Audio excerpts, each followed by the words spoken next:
Okay, here we are, Matthew Russell Lee, Inner City Press, here in Foley Square, Southern District of New York courthouses, covering it. Yes, today, it's Wednesday, December 28th, 2022.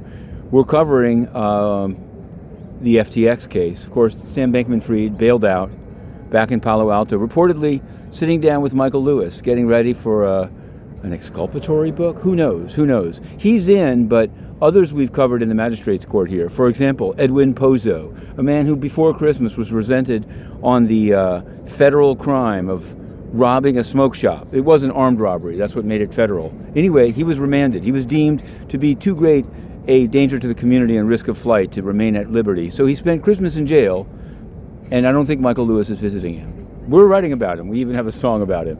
That said, yesterday we covered another crypto case in which there was a development. In the first case, Judge Kaplan's gotten the case. So far, nothing in the docket. Now, the other case involves mango markets. Have you heard of it? In Puerto Rico, a man named Eisenberg was with a token.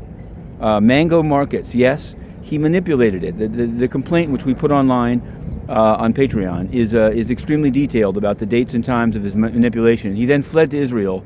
He must have gone back to Puerto Rico because that's where he was arrested. And yesterday, without fanfare, the complaint was unsealed. We reported it. We put it online. There wasn't a press release by the prosecutors about it. Maybe they're waiting for him to show up here in New York. Speaking of which, we're heading into the magistrate's court now to see what's happening. That's a courtroom that we cover closely. And you just never know what they're serving up.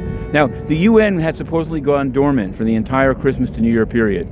They said that they were going to pass the budget, but they failed on the 23rd. I watched the speech yesterday by the chairman of that committee. He said, you're going to remain here until it's done. Well, there's been not a peep out of the place, and I can't enter the building to tell you how $5 billion are being wasted, but we're going to try from the outside.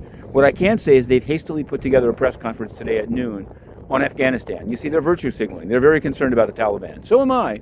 But I will say that when the Taliban took over, Antonio Guterres flew all of his big wheels out to Kazakhstan and abandoned the staff there. We received many complaints because Antonio Guterres only cares about people like him, decrepit, corrupt Europeans. To be continued.